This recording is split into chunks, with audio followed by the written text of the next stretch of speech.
We're literally changing lives in this place. It's a part of my life. It's always been a part of my life. Every child matters.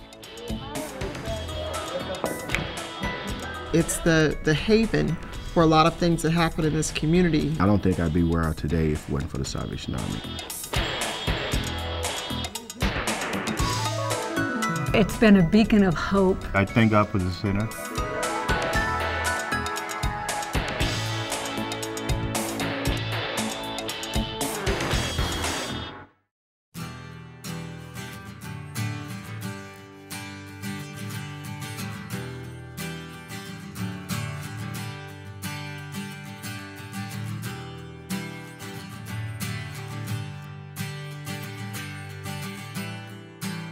The reason it was built is because we were having lots of problems down in this community. It was a pioneering organization in a very forgotten community of South Phoenix. In the 60s, we were having, a lot of violent acts with particular races going at each other.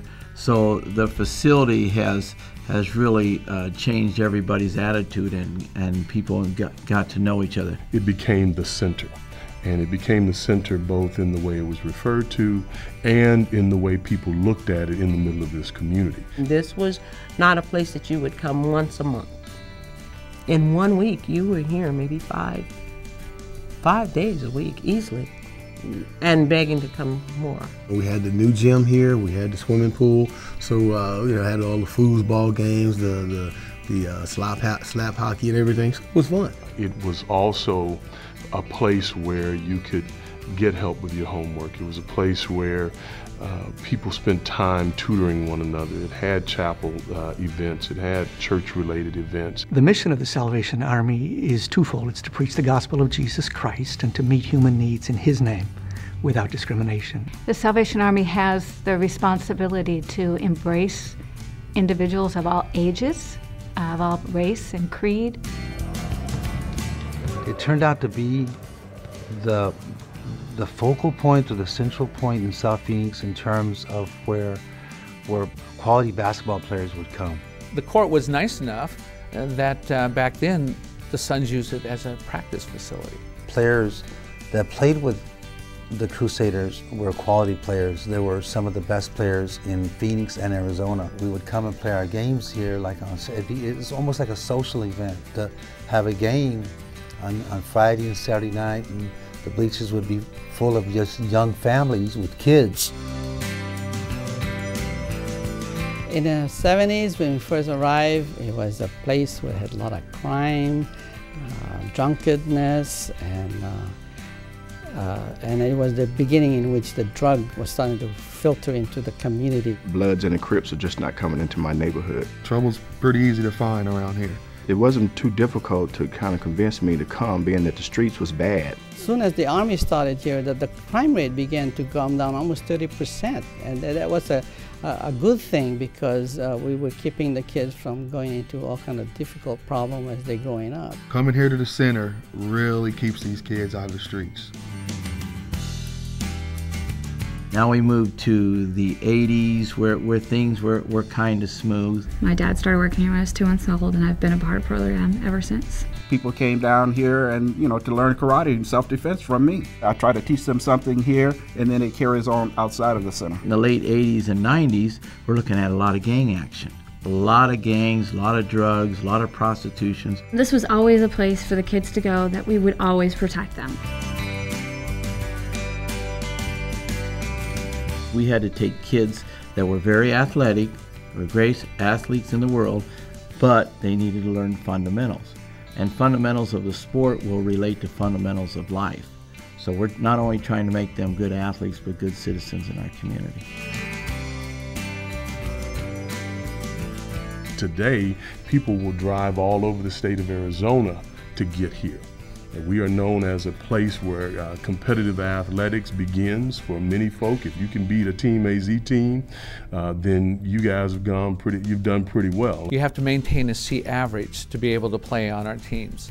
If you don't maintain that C average, you're not off the team, but you will sit the bench in a game until you bring them up. I'm happy to say that grades go up when you put it in front of them like that.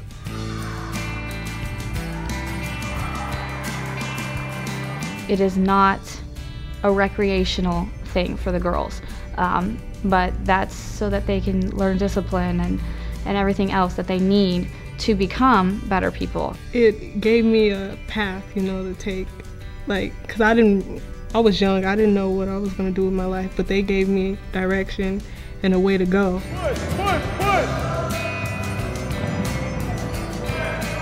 They're teaching the young men how to be men. The kids understand that there's more to life than basketball. You have to be able to be a good person, a good spirited person, and be ready to give back and help people out.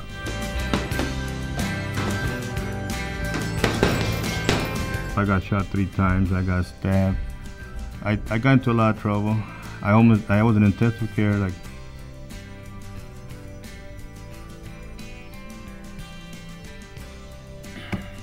4 months. But God gave me a second chance. When God gave me a second chance, I said to myself, I'm gonna work with the kids. And I came to the center. It's a life-changing experience being here. They bring you up, to do what's best for you. They keep you off the streets, they help you out. A lot of kids.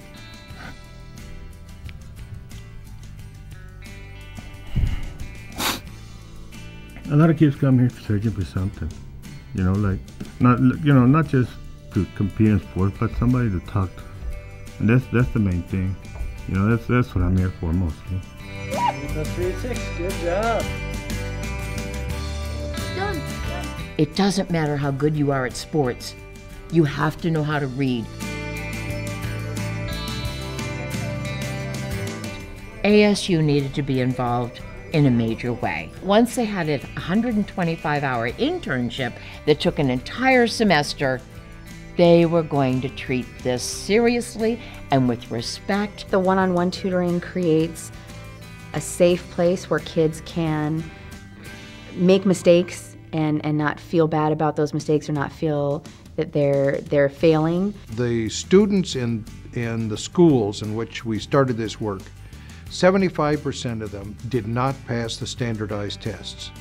With the help of the ASU students, 75% who participated in our program passed those tests.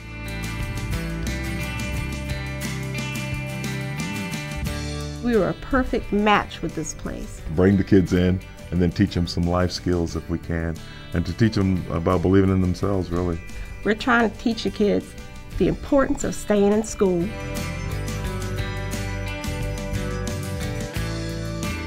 Is gang violence real? Is drug use real? Is drug abuse real? Yes, it is. And this center provides that safe haven with spiritual support, adult support to help kids through that process. A lot of kids are very disadvantaged that come here. This neighborhood is not the best neighborhood. So it's just a place for them to kind of come and forget about their problems. Salvation Army Ray and Joan Kroc Core Community Center. And it will be right on this location. It's going to be a facility that will draw people to the South Phoenix community from outside of the area as well. We're going to be able to have a facility that is 3 times the size, offer more programs, not only for youth, but all ages, from a toddler all the way to seniors. We're going to build upon the same foundation we've always had, which is just to offer a safe, exciting, vibrant place where people can get connected, get involved, and just be a place of hope.